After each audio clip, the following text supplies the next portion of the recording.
Welcome to Car Sales Talk 101, where it's all about life in the car business. Telling you like it is. Here's the man with the plan, Terry Cameron. Let's get started. Welcome back to Car Sales Talk 101. I'm Terry Cameron. Now more than ever, customers come to your dealership knowing exactly what vehicle they want to look at and possibly buy. But sometimes that's just not enough to sell the car. Sometimes we have to do other things. We have to give them more reasons to buy a car from us. What I want to talk about today is how to build some added value into your presentation by talking about things other than the product or the price. And what I mean by that, we have got to sell our dealership. 3 things are always sold when the customer comes in. They buy the dealership, the salesperson, and the vehicle. Not necessarily in that order, but all 3 of those mean more to them than they ever did before. I mean, let me ask you this. How many times have you sold a customer a car because they liked the dealership? They came back only because of the dealership. Maybe because of the service department, maybe because of how the manager treated them last time, but their overall experience helped sell that car for them or for you. So we have to start building some added value with our customer on why they should purchase the vehicle from us and quit relying on the manufacturer to tell them how great of a vehicle that we have out there on our lot. Some of the things we need to talk about, and this would be a good training meeting for managers, is to sit down with your salespeople and ask them, what areas within the dealership can have some attention drawn to them to build some added value. And discuss some of those things. Make sure you write them down on the board or a flip chart, and maybe even put it into some sort of document that they can practice with on a regular basis. Some of the things that I think that are really important for a salesperson and a manager to know when they're talking to their customer is things about the service department, like how many years of experience they have. In other words, if you have 10 technicians out there and they all have 10 years of experience, you've got 100 years of experience in your service department. You need to know about any kind of awards that your service department may have earned in the past. Maybe even the parts department. I remember telling my customers, and this was a while ago, I'm sure it's a lot more money involved now, but I remember telling my customers that our parts department keeps over $250,000 in parts and accessories in stock. And what that means to the customer then is chances are when they come in, we're going to have what they need. They can get in and out quickly. The value of the number of employees. That's really important to a customer. How many employees do we have? In other words, Mrs. Customer, our sales department currently employs 20 people to include management. So if I'm not here, or if anybody that you refer to us comes out here, we should always have somebody available to talk to them. Again, which makes things a little bit quicker for you. And we all know expediency is very important.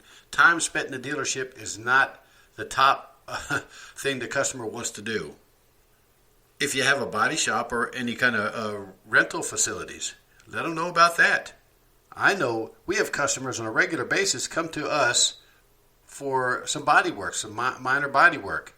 We don't have a body shop, but we do have one that we work closely with, and we usually sublet that out to them.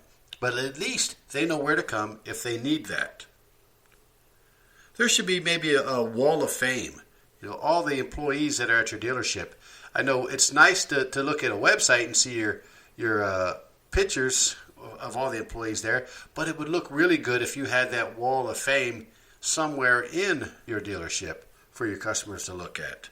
For example, at our dealership, our dealer is a Vietnam veteran, and he flew combat helicopters. So we have several really nice boards on the wall for all of our veterans to come sign whenever they purchase a car from us. What about some community sponsorships? Do you think it's important to your customers that you sponsor things in your local community? I really do, and I bring it up all of the time. I mean, if you go out of town, do you think that dealer out of town is going to donate money to one of our local charities? I doubt it. We like to keep our money in town here. It's really good reason for customers to purchase from us so we can put that money right back into the community that they live in. What about our detail shop and our cleanup? Now, this could be real touchy. I like being able to show those things to my customers. But if it's an eyesore, if you're going to take them around the corner and peek in the make-ready department and it looks like a disaster, well, I don't think that's something that they want to see.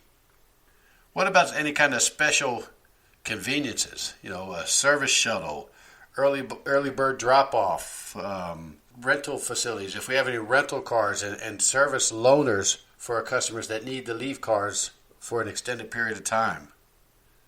What about the customer lounge and seating area? We need our customers to feel at home and be comfortable when they're at our dealership. They're going to spend some time there. We know that. And if they're going to wait, we want them comfortable, relaxed, and even to the point to where they can mingle with other employees there. What I like to see on everybody's desk, and we have that now at my dealership, is what's called an evidence manual or a Why Buy From Me book. That when you open it up, it lists all the accolades of the vehicles, of the dealership, of that salesperson.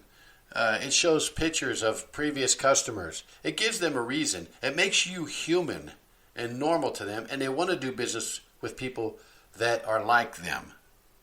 You need to stress to your salespeople that the customer needs to see the value in all of these extras that they're getting by dealing with our dealership. Walk the customers through the back end of the dealership. Show them that you can look after them in terms of service and customer satisfaction. As with anything, the customer has to know the advantage and benefit to them. And as salespeople, it's our job to build that value.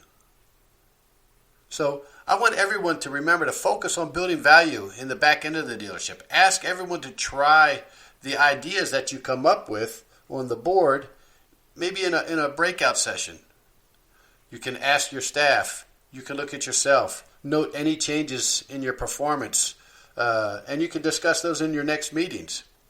I really think if you have your group, your sales team, commit to memory the necessary information over the next week or so, that'll assist them in building value, you're going to sell more cars. These are the things they need to remember. The number of years the business has been operating, the number of technicians employed, the number of combined years of experience, the number of total new and used vehicles sold since the business opened up, the dollar value of all the parts and accessories in stock, the total dollar value of payroll at the company that is going back into the community.